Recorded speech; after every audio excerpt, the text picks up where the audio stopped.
Welcome to Uniquely Civil War, a production of the George Tyler Moore Center for the Study of the Civil War at Shepherd University.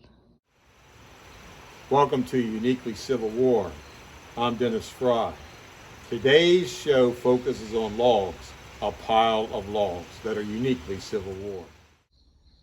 During Abraham Lincoln's visit with General McClellan in the Army of the Potomac during the first week of October 1862, Alexander Gardner, the famous photographer who had taken the photographs of the dead at Antietam, came back to visit the Antietam area and to witness the Lincoln-McClellan meetings. He took quite a number of photographs on the Shawman farm, but something that intrigued him that he could see from the headquarters building was on the top of a mountain, a knoll just behind the headquarters, was a signal station. And Gardner actually would travel to the top of this knoll to photograph this very unusual signal station. It was beautifully placed. It could see north, west, south. It could see out to the Confederacy and the Shenandoah Valley and see the movements of Lee's army. And it could also look towards Harper's Ferry and signal south to Harper's Ferry, less than 10 miles distant, where then signals could be conveyed to Washington, D.C.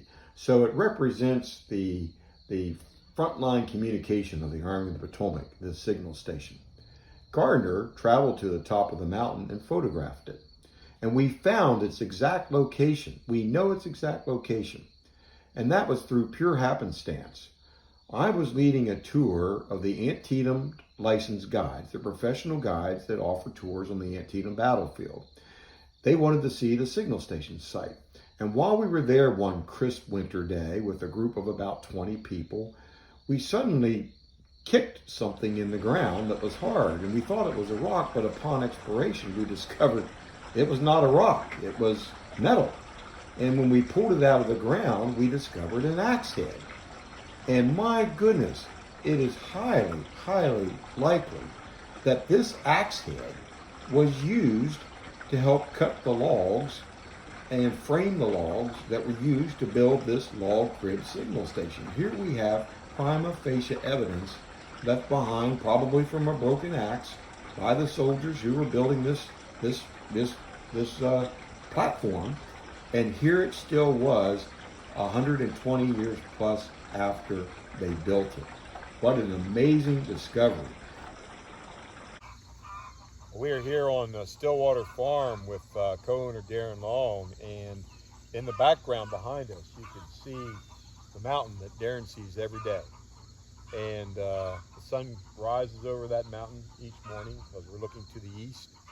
And Darren lives on a farm that is just surrounded with remarkable Civil War history. Not just surrounded, but it happened here. Abraham Lincoln walking these grounds.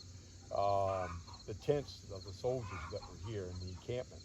And then the signal station that we had up on top of the hill that would be looking upon you and your farm every day in October of 1862.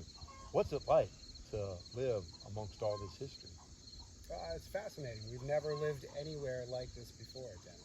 And it's been a really wonderful experience, and we'd love to be able to share this with our friends, our neighbors, and all the folks who come to Stillwater Farm, hear these stories, often for the first time. Are there times where you actually feel this? We do.